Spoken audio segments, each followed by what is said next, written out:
you're wondering why you should become a firefighter, well, besides getting to save lives, you get to re-engineer cars with massive tools! Wait, you said driver's side, right? Take fire head on and blast it right back to the fiery depths that it came from! Ah! Show the world that just because the road ends doesn't mean the job does too! Oh! But most importantly, finding a family of brothers and sisters that you'll look forward to being with every time you're on shift. Because family is exactly what you are when you become a firefighter.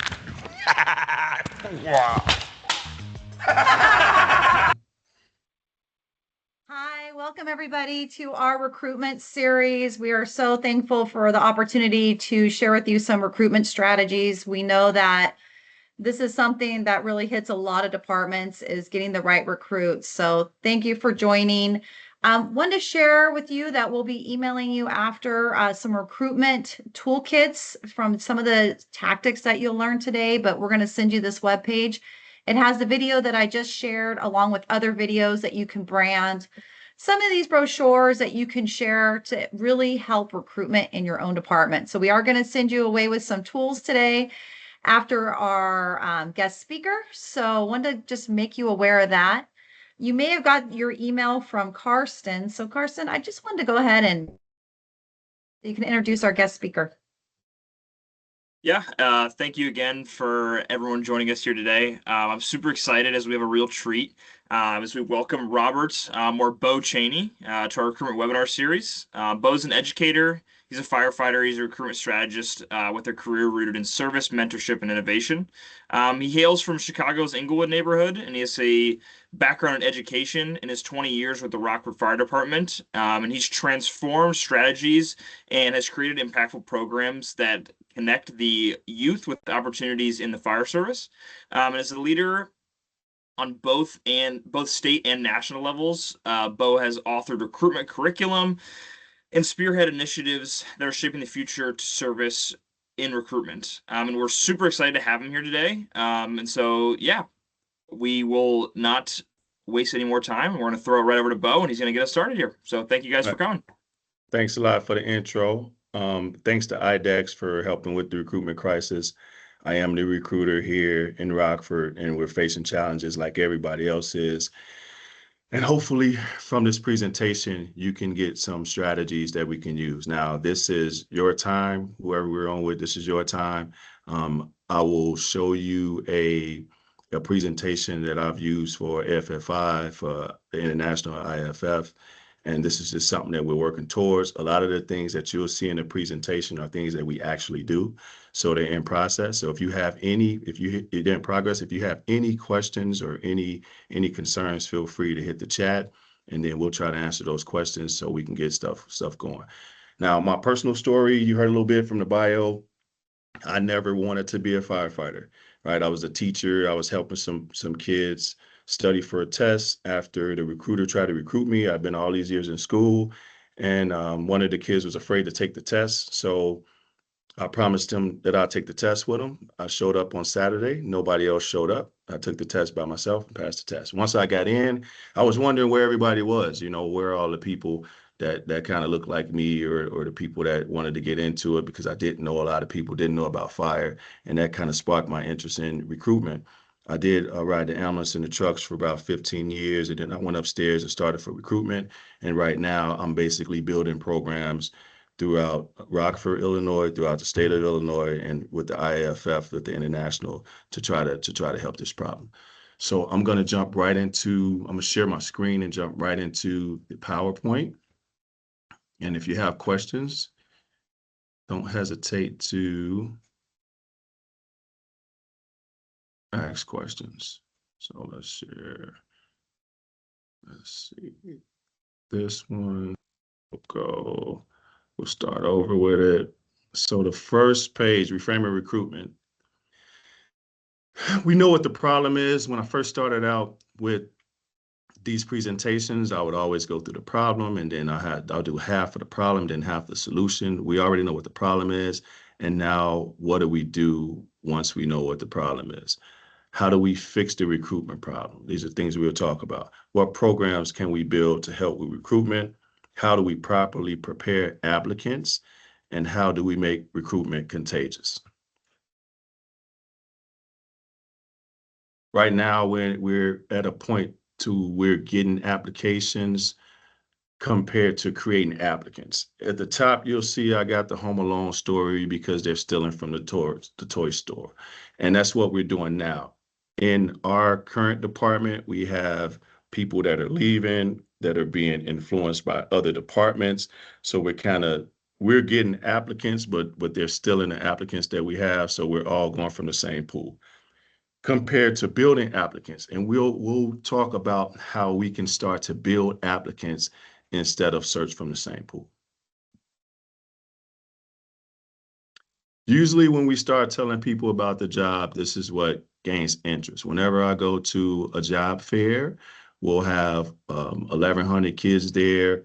I'll pull an ambulance into the job fair. They'll get inside the ambulance and then they'll see these sheets on the floor. The first one shows the pay that we have, right? The first 6 months, you make 61,000. You bump up 10,000 that first 6 months. And usually this gets somebody intrigued. The other part about the schedule, the fire schedule that normal people don't know about is our work schedule. In Illinois, we're 24 on 48 off. We just had a department that went to 24 on 72 off. So that lures people into the job. So you make this amount of money, and then this is what you get. These are the days you work to get this amount of money. Still attracting candidates, we have to find a way to speak to all ages of candidates. We got to be brief, and we got to leave a way to connect, and then we got to follow up. If you see the poster that was created for the last hiring session, we had to take into account a bunch of things, right? So for us, we hire ages 21 to 35. So a 21-year-old, you got to keep in mind what they may be thinking about that's important to them, which is money. So if you look under why Rockford Fire, the first thing you'll see is money. If you think about the 30-year-old, somebody that's kind of been, or 25-year-old, somebody that's kind of been out in the workforce and bumped their head a few times, they're thinking about job security. So we kind of hit job security and the work schedule. If you think about the person that's 30 to 35-year-old, then they're looking at all of this stuff. They're looking at money, the job security, the work schedule, and then the benefits and retirement. So this is just something that we used to use that I'm kind of finding out is outdated because we got a younger group of kids. So getting applications, what tools are we using to get applications? Are they outdated? How many applications did you receive last recruitment cycle? What does success equate to, and how should we measure success?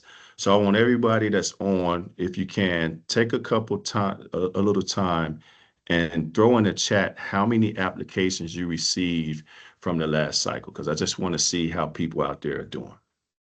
I'll give you a minute or so.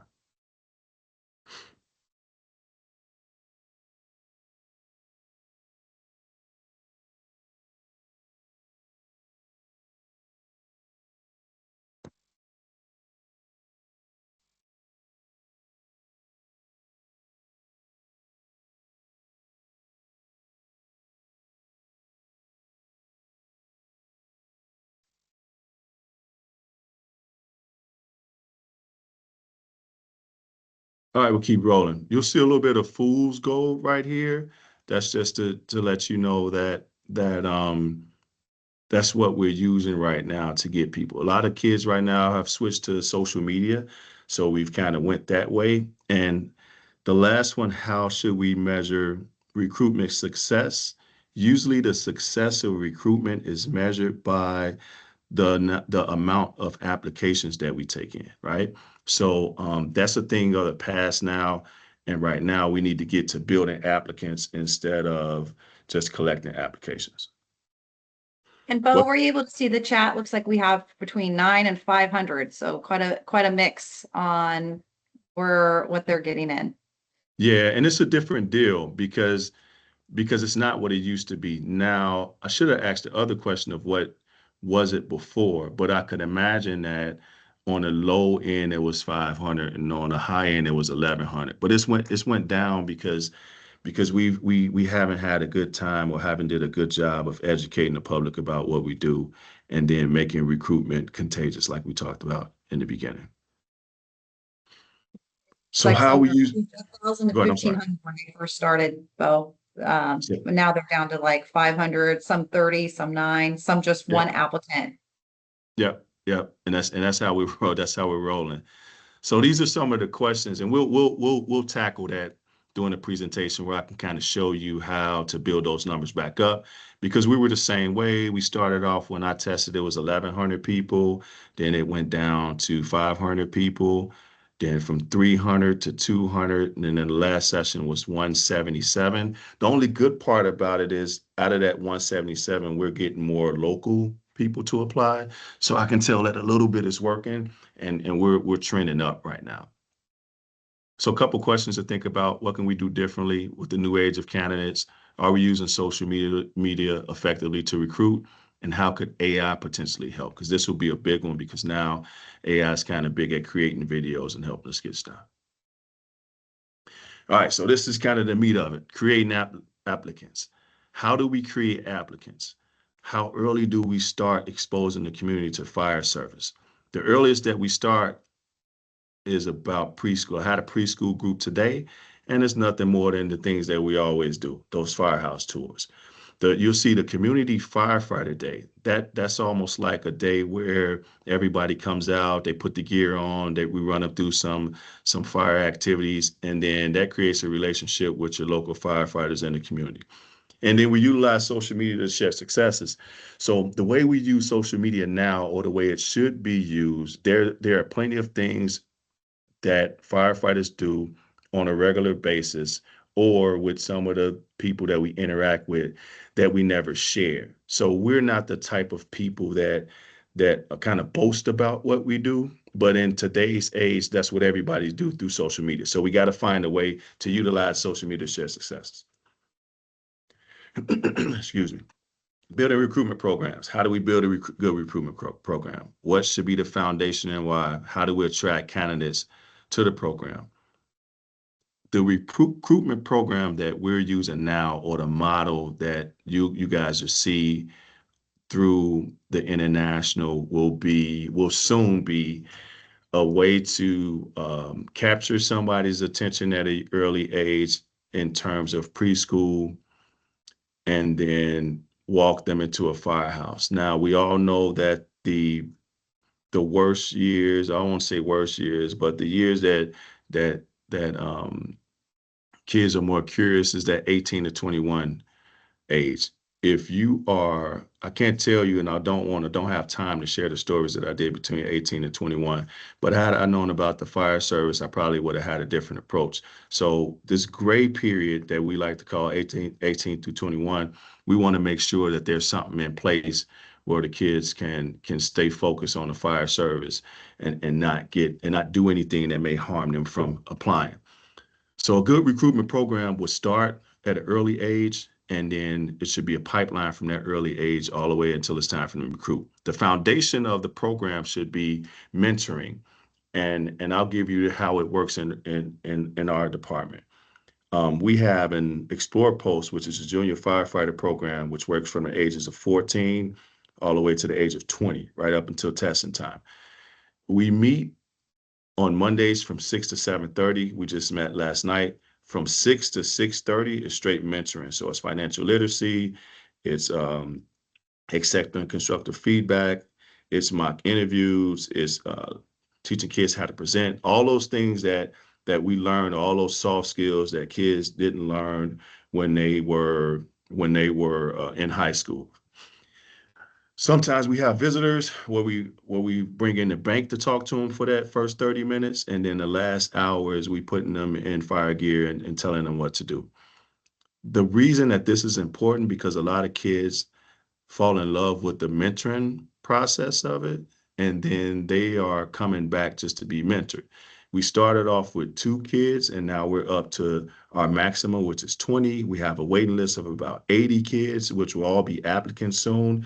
And the way that I made it contagious is when we had the 2 kids, we started with them. When we sent them home, we told them to, if they had 2 or 3 more friends to bring them next time. So essentially, our kids turn into the recruiters. And that's how we attracted more kids to the program. I'm going to pause right now to see if we have any questions, because I know there was a lot so far.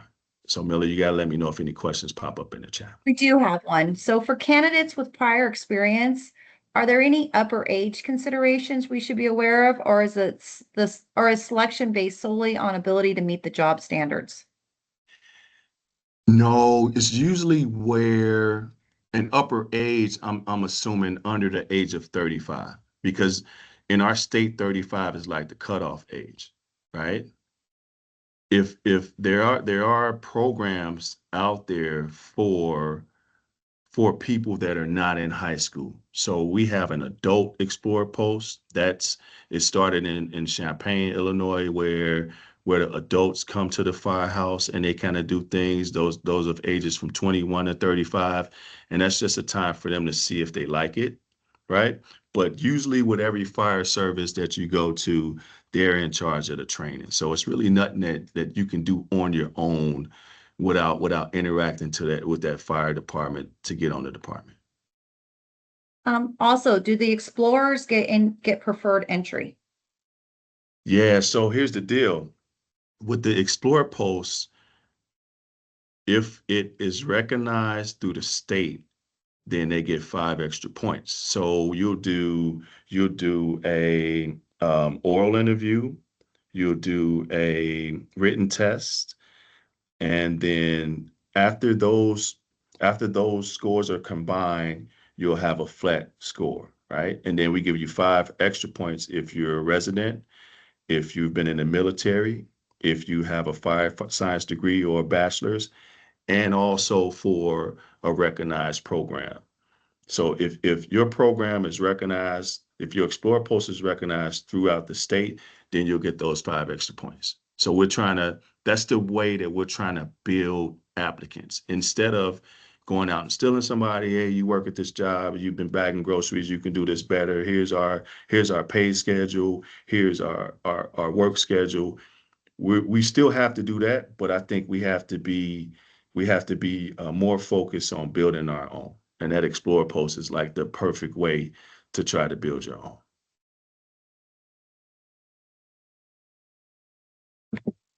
Okay, that's all I got for now.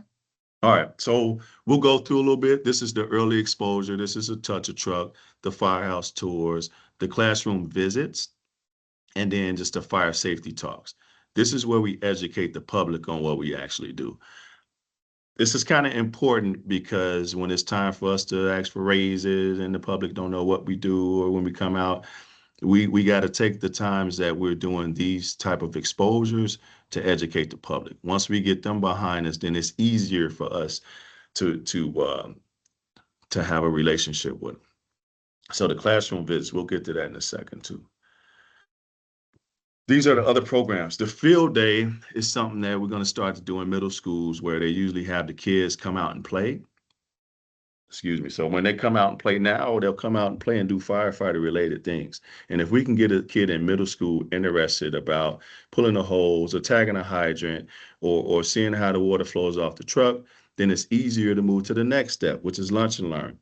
Lunch and learns are done a little bit different. If you see the picture, this is a high school that this is an office within the main office where the teacher went out and got pizza.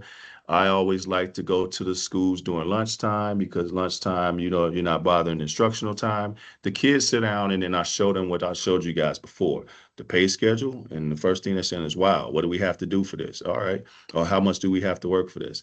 And then you show them the work schedule, right? And then after that, you invite them to the Explorer post. Now, if the teacher stays in there, I like to pick on the teacher. Me being a former teacher, I like to pick on the teacher. So I create a T-chart and I'll say, well, what does a entry-level teacher make? And they'll tell me, and I compare that to our salary. How many years of college did you have to do to get your teaching degree, compared to how many years of college for firefighting? And then we'll go into that. And usually by the end of the conversation, the teacher's ready to become a firefighter. Say, hey, why didn't anybody tell me about this, right? The dual credit EMTB is something else that we have. If you have a kid that goes to one of these lunch and learns that has visited the Explorer Post and it now wants to do something right now, then we'll get them ready by doing dual credit EMTB. EMTB and paramedic license is one of the biggest hurdles that prevents a kid from going to the fire service. So what we like to do is we like to start them off early. It's similar if you were dropped somewhere and now that place is your second language. If you drop me somewhere and I can't speak Spanish, it's going to take me a long time to catch on. But the earlier that you can put Spanish in front of my face, then I can kind of learn it. So we look at EMTB or the EMT work because it is kind of hard as being one of those hurdles. And the earlier we can get somebody exposed to it, the better. You see the Explore post there.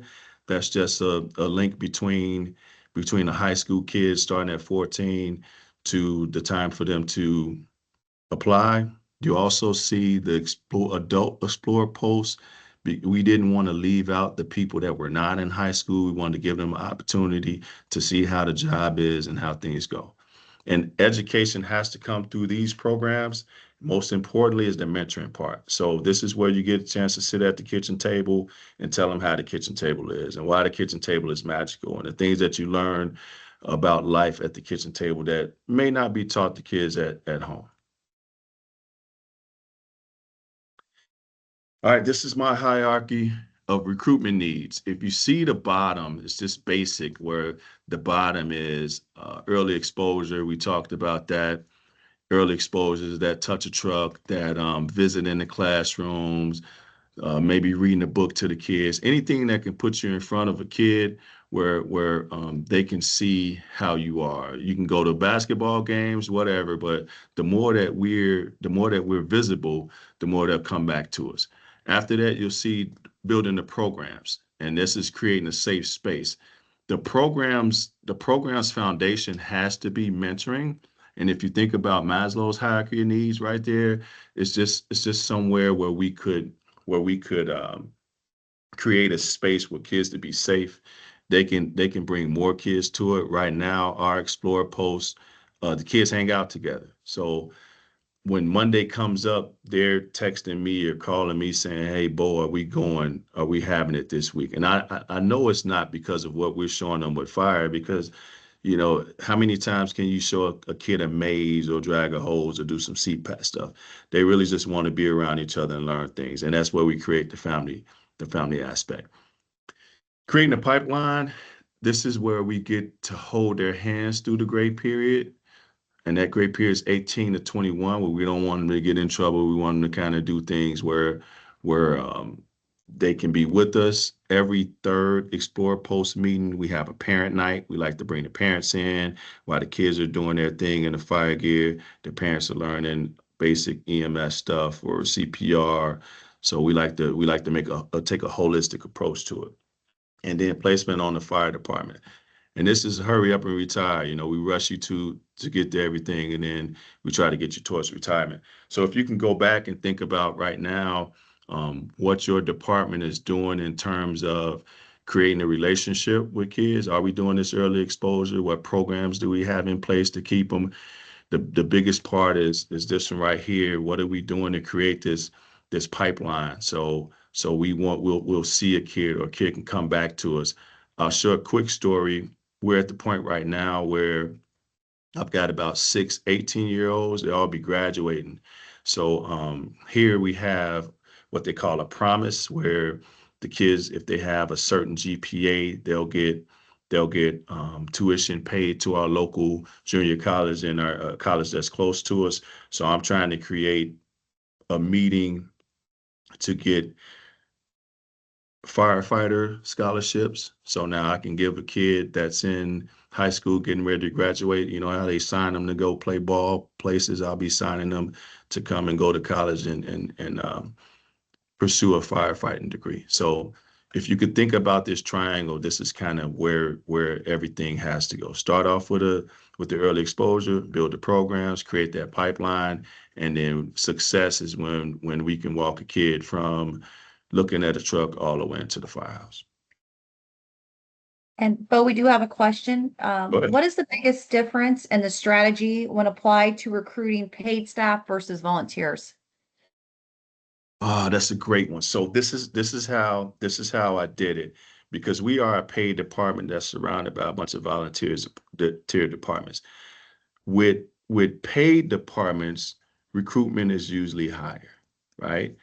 With volunteer departments, it's not so much. But here's the difference between paid and volunteer. Paid is usually 21 years of age where they can start. Volunteer, they can start at 18.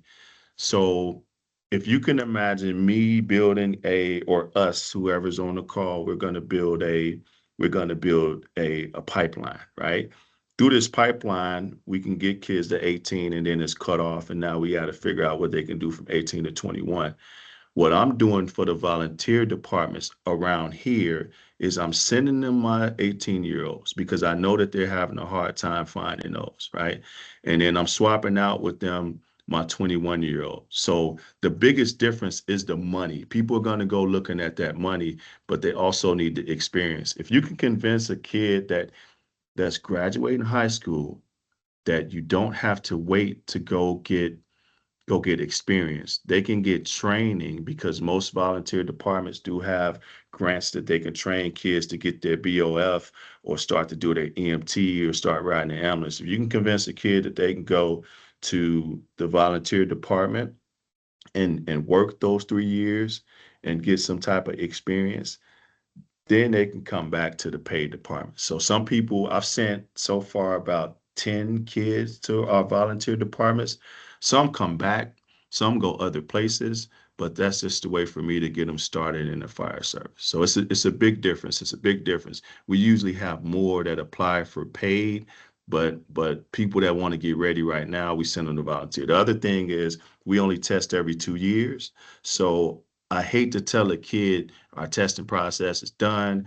We won't, be around for 2 more years, and then I don't have any clue what they're doing. So what I'll do is I'll say, hey, our testing process is done right now. However, if you want to get into the fire service right now, here's a volunteer department where you can go get training, you can go get experience, and you can kind of see if you like it. And if you don't like it, you come back. So now the chiefs come to the volunteer chiefs, or combinational chiefs will come to our explorer post and say, hey, look, we want that 18-year-old. We want that 18-year-old to get them starting out, and then we trade back. We have another question on who covers the Explorer candidates with insurance and PPE. Great question. Great question. The explorer post is covered by the Boy Scouts of America. Now, they are nationwide and they are hurting for people to do programs. So they cover our insurance. PPE was a big one, but I just kind of solved that problem. So PPE was big because we can only put the kids in turnout gear that's older that we have. However, just think about it. Every 3-4 years or 10 years, we go and we order PPE from somewhere. So I sent a letter to Honeywell. Honeywell replied, and I said, hey, look, I got these kids. I showed them this presentation that I'm trying to get into the fire service. The Explorer Post, can you donate some gear? And they donated gear, right? So now the plan is to take that letter, take a picture with it, and post it. You'll see it on our state site, and I'll see if we can put it on an international site. And from there, we'll tap some people on the shoulder to say, hey, look, we need hoods, we need masks, we need all the PPE because these kids can't afford it and our departments can't afford it. So as of right now, I think the first donation we had from Honeywell was 6 sets of turnout gear, and I've been distributing that throughout the state. And once we can get that out and start tapping people on the shoulder, then we'll do more. A great place for me to do it, I got to find a platform, would probably be FDIC, because we got everybody there. They got all the money. They're giving stuff away. And why not give it away to some departments that need or have programs in place to try to help kids? I hope that answered the question.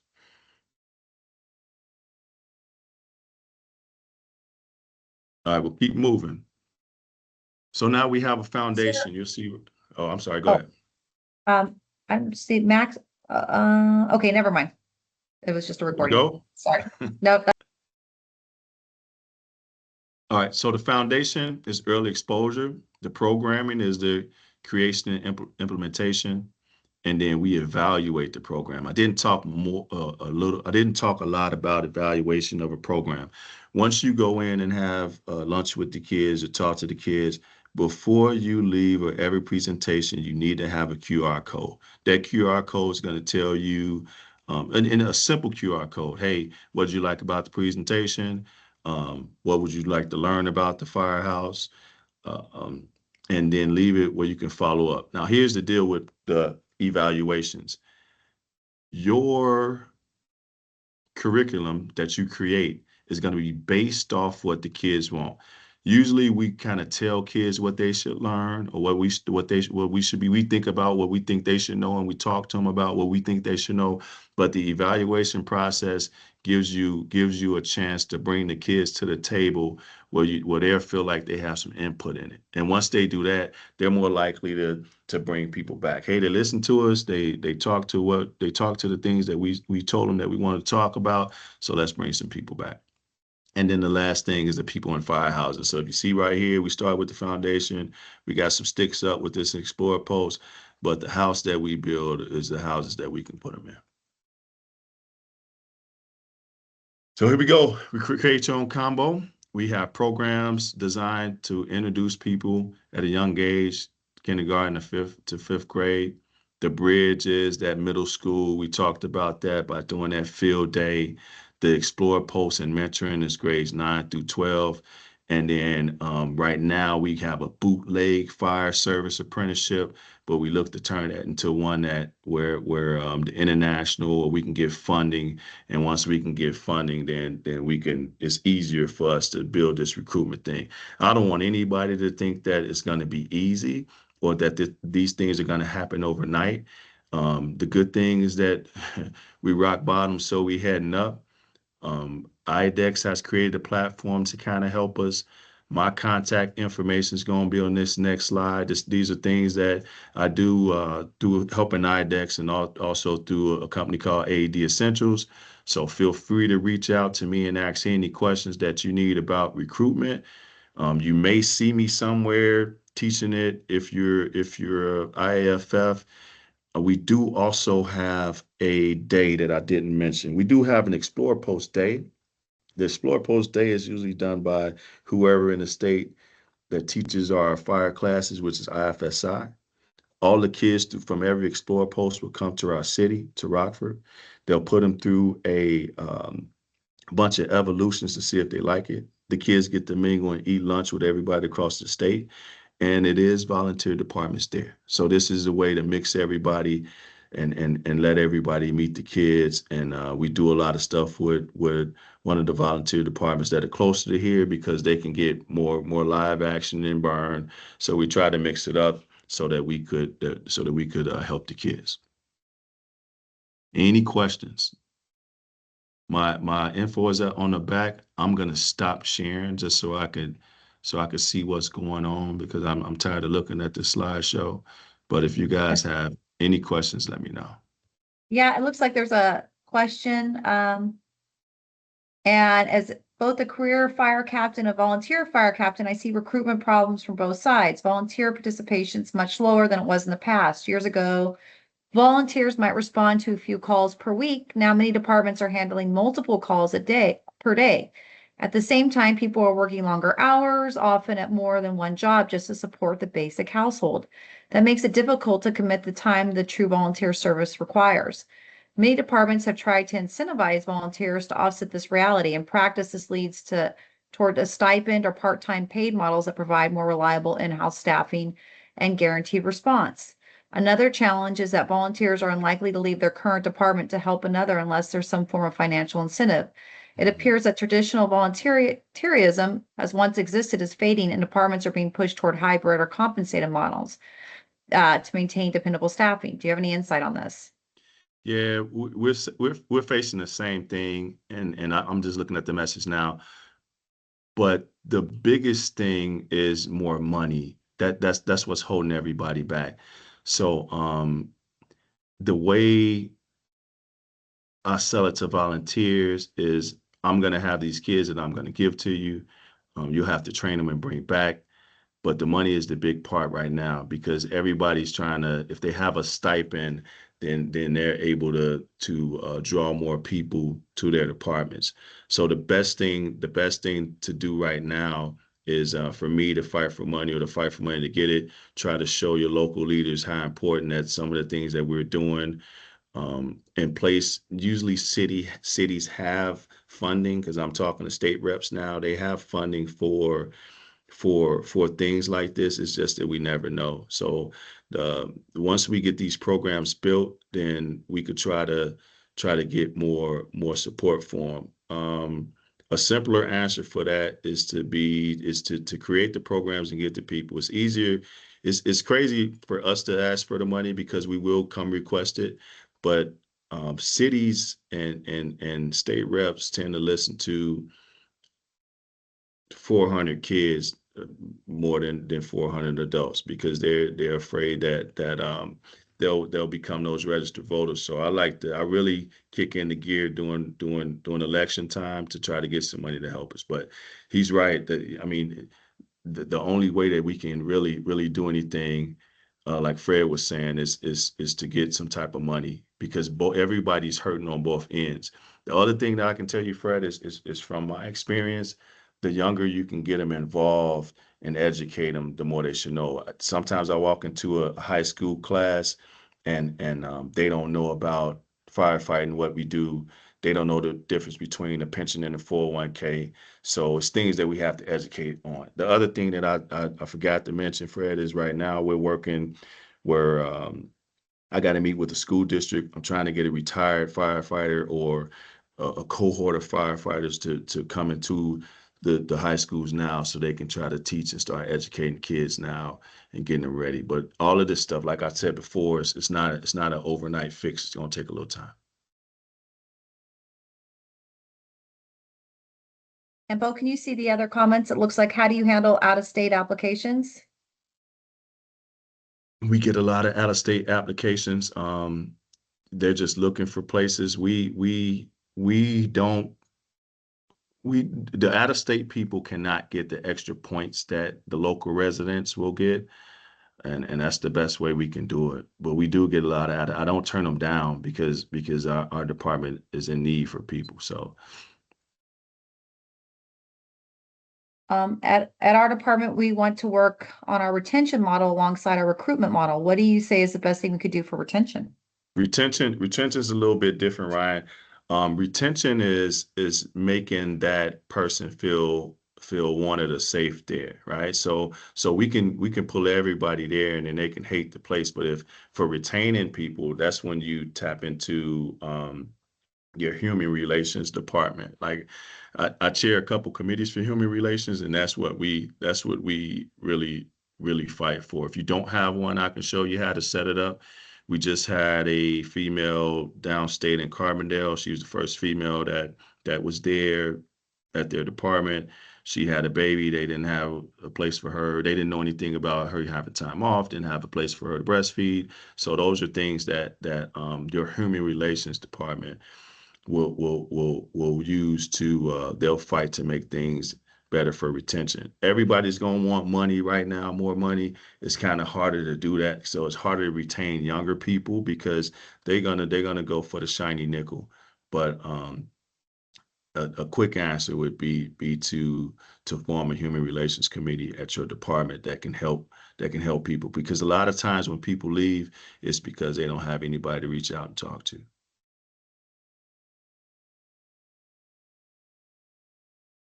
Okay, any other questions? Any input or suggestions? Oh yeah, you got it. Okay, you can read it now. Yeah, nah, this is a good one. Social media, everybody's scared of. So I'll give you my deal on it. Social media is neutral. Use it for good or bad. If you look at my social media page, you're gonna see stuff about. I wrote a kids book about fire department or whatever, and then you'll see my kids on there. So everything I use it for is positive. social media has to be used right now because nobody's looking at posters anymore. So when I'm going in and I'm talking to my commission board, I'm saying we have to have TikToks. We have to do things that are on this phone because everybody's looking at their phone. So Josh, it's one of those deals where you have to, everybody's afraid of it just because of the negative things that comes out when you do social media. But you have to flip it where, hey, this is a neutral thing that's going on, so it has to be neutral. It has to be a neutral thing, and they can't be afraid of it. We're losing people because one department may post everything and how much they make, and we're not posting it, and then we'll lose the people that we like the most. So that's a good one. That's a good question. And the way to sell it is neutral. We need to use it for good. It's moments that should be captured that are not captured on a regular day. So you'll have to sell it to them that way. And like I said, AD Essentials is good. I'm good at helping sell that stuff. So they even have an avenue that they can get you grant money to do stuff. So if it's something that anybody on here is saying, hey, yeah, all that sounds good, and we got to find grants, I can put you in tune with people that could help write the grants and find the grants that you need for stuff. And I see the last one. The goal is not the only. Good, good. Now here's the other thing. I see a bunch of them. Do you lose recruits over hairstyles and tattoos? Not really. Not really. It depends on what the tattoos are. It differs from department to department. So we have lost a couple because they've had tattoos. But the crazy part is I've seen kids that jump on a job with no tattoos, and in the first week I can't recognize them because they've got tattoos everywhere. So we haven't lost them because of that. We do have different hairstyles. As long as you can put that mask on and go do your job, we really haven't had a problem with anybody.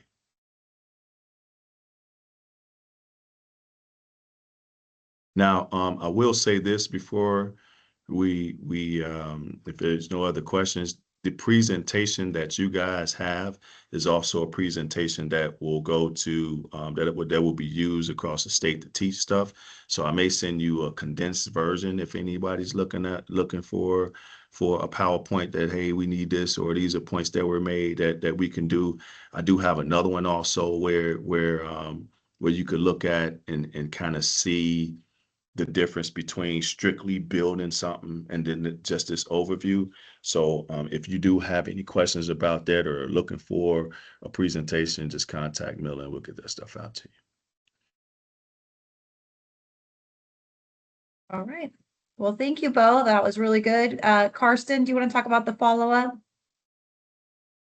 Yeah, for sure. Yeah, thank you, Bo. I thought that was all very applicable and understandable information. So I hope that everyone who attended got some great things out of it. But for follow-up, this was recorded the whole time. And so we will have it in a video form that you can share with other people in the department. You can put on for the guys and gals there, or share to anyone who you think might benefit from it. And so we'll be sending you that in a video form via email shortly after this. And